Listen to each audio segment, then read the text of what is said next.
Imagine a book, right?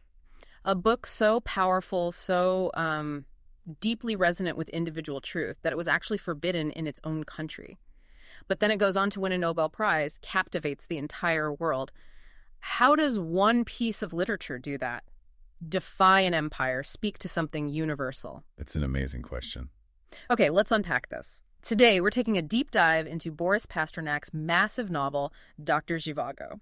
It's just such a landmark of 20th century literature set against, the massive turmoil of the Russian Revolution. And the Civil War that followed, yeah. Exactly. And what's really fascinating here, I think, isn't just the story itself, epic as it is, but how Pasternak tells it. Mm-hmm. We're going to explore the rhetorical strategies he uses, how he constructs his complex vision, really dissect how his language, his narrative choices don't just, tell a story, but actually affect you, the reader, very deeply. You are experiencing a unique two-voice AI conversation powered by Google's Notebook LM for deeper, more dynamic book analysis.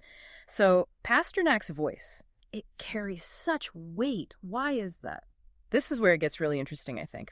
Pasternak himself was already the celebrated Russian poet, a novelist known for his brilliance, and he lived under Soviet rule, quietly dissenting. That gave him this unique kind of authoritative voice. Almost prophetic, you could say. Yeah, and the book itself, written during and after Stalin's rule, finished in 1956, just as things were maybe starting to thaw a little. Right. A very specific window. But still, censorship meant it had to be published abroad, in Italy in 1957. And this whole context is just profoundly shapes its themes, doesn't it? Individuality, integrity, resilience. Absolutely.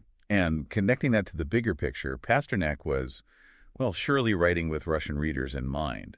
But that initial publication in Italy meant it immediately hit a nerve with educated Western audiences, dissidents too. Ah, interesting. The book does sort of assume, some Russian history, but the questions it asks, identity, love, suffering, they're so universal, its appeal just broadens out massively. So what was he aiming for? What was Pasternak's purpose with Dr. Zhivago? Well, I'd say it was twofold, really. First, to bear witness, to show how individual lives were just deformed, crushed even by these huge political forces. And second, maybe more importantly, to affirm the dignity of the individual conscience, to celebrate how beauty, how love can persist even in the middle of utter chaos. So it's both memorializing and critiquing. That makes perfect sense. So the main subject, it revolves around the poet Yuri Zhivago, his fate. But it's this whole tapestry, isn't it? It's love versus duty, conscience versus the collective, the destructive side of revolution. And the creative side, too, strangely enough. Yes. And the tone Pasternak uses, it's often quite restrained, lyrical, definitely melancholic, but also deeply empathetic. It shifts, from hopeful wonder at life's beauty, then plunging into this tragic awareness of history's cruelty. Which brings us to, how does he do that? How does he build such an impactful narrative? He really uses those classical rhetorical appeals effectively. Let's start with ethos, his credibility. Yeah. His stature as a major poet, that alone gives the writing huge literary weight. Right? Sure, automatic gravitas. Exactly. But more than that, the narrative itself is very carefully non-dogmatic. It doesn't preach at you. The moral authority, it builds up from Zhivago's own introspective honesty, his vulnerability, not from telling you what's right or wrong. So you trust his inner world because it feels so authentic, not because he's presented as some kind of flawless hero. Precisely. And that leads right into pathos, the emotional appeal. The novel's emotional core comes from these incredibly vivid depictions of loss, of longing, and those really fleeting moments of joy. Those scenes really stick with you. They do. Think about lovers reuniting secretly, or just the brutal reality of a Russian winter. Pasternak creates such empathy, but without tipping into, sentimentality. His descriptions, nature, suffering, beauty, they harness emotion to reinforce his deeper philosophical points. Okay, so ethos, pathos. What about logos, the logical appeal? The story feels so driven by emotion and circumstance, less by explicit argument. That's a great point. The logic works differently here. The plot itself, while often fragmented and nonlinear, it's deliberate. It's structured to actually mirror the disruption of the time. You feel the chaos. Ah, so the structure is the argument, in a way. In a way, yes. Arguments about ideology, about personal integrity, they aren't spelled out. They're implied. Through what happens to the characters, through their dialogues, the contrasts he sets up, it appeals more to your intuition, your observation, than a formal, rational structure. It makes you feel the critique. That makes so much sense. Pasternak is such a master craftsman. His language, for instance, so richly poetic, dense with imagery, metaphor. Simply put. He uses concrete, sensuous language. He'll vary sentence length for effect. And the metaphors, the similes, like how nature often becomes a mirror for what the characters are feeling inside. Yes, that's a key technique. And structurally, that nonlinear approach, the time jumps, shifting viewpoints, it's not just style. It really reflects the fragmentation of identity of life itself in revolutionary Russia. It pulls you right into that fragmented experience. It does. And he uses repetition, too. Motifs like death and rebirth, the seasons changing, reinforcing themes of endurance, maybe cyclical change. Definitely endurance. And the contrast, Zhivago's intensely private passions set against this huge impersonal historical violence, it's stark. And there's a lot of irony, too, right? Especially showing the gap between grand ideology and, well, messy lived reality. Absolutely. You're listening to a deep dive into the profound insights of Dr. Zhivago.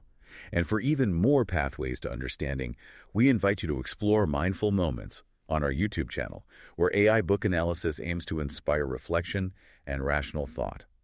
And Pasternak goes even further, using more advanced techniques. Frequent allusions, for instance. To other Russian literature. Yes, and religion, poetry too. It constantly grounds Zhivago in this rich ethical and artistic heritage. Characters often pose rhetorical questions, highlighting that deep existential uncertainty they're grappling with. It makes it feel very immediate. It does, and symbolism is everywhere. Objects like the relentless snow, that abandoned house, even Lara herself, they become freighted with so much meaning. So it's layered, not just a story, but layers of meaning to uncover. Exactly. The book achieves this incredible artistic and philosophical depth by weaving the personal drama right into the sweep of history. It really fulfills Pasternak's aim, probing conscience, love, endurance under extreme pressure. Now look, its density, the illusions, the historical scope. It might challenge a casual reader. Sure, it demands attention. But it richly rewards that attention. It resonates so deeply if you're looking for moral complexity, for emotional depth. And despite that nonlinear structure we talked about, the thematic coherence is actually remarkably strong. Those recurring images, the philosophical threads, they really bind the whole thing together. That's a great point about it not being simplistic. It sounds like Pasternak is deliberately avoiding any kind of, propaganda. Completely. His persuasion comes from the honesty of the depiction, right? Yeah. Not manipulation. Precisely. And the ambiguity you sometimes find, it refuses easy moralizing. It actually invites you into a kind of dialogue with the text rather than just accepting dogma. And the sheer psychological plausibility of the characters, their actions, their fates, that serves as the evidence for the book's underlying arguments. His reasoning is fundamentally artistic, existential. It's grounded in feeling, in lived truth. So, overall, how would you assess his approach? What's fascinating, I think, is how Dr. Zhivago's rhetoric balances that intense lyricism with a very hard-edged realism. Pasternak masterfully uses all these narrative strategies, structure, style, symbolism, to create this compelling, complex, often ambiguous meditation on an era. He skillfully blends credibility, emotional pull, and logical implication. The result is something that's as intellectually stimulating as it is emotionally involving. And his cultural sensitivity shines through, too, in the nuanced critique of all sides in the conflict and how he portrays the dignity as ordinary people caught in the storm. It really sounds like this book embodies the highest ideals of what literature can do. Not just persuade, but forge deep empathy, critical awareness, a truly transformative experience. It brings that struggle for personal meaning within history's chaos vividly to life. For further intellectual journeys like this one, and to keep building your understanding of complex ideas through AI-powered analysis, remember to check out Mindful Moments on our YouTube channel and explore our podcasts for more deep dives. We definitely encourage you to subscribe, maybe share this deep dive with others who'd appreciate it, and consider picking up Dr. Zhivago. There's a link in the show notes to experience its power for yourself. And most importantly, perhaps, keep thinking critically about that balance, that tension between personal conviction and those massive historical forces.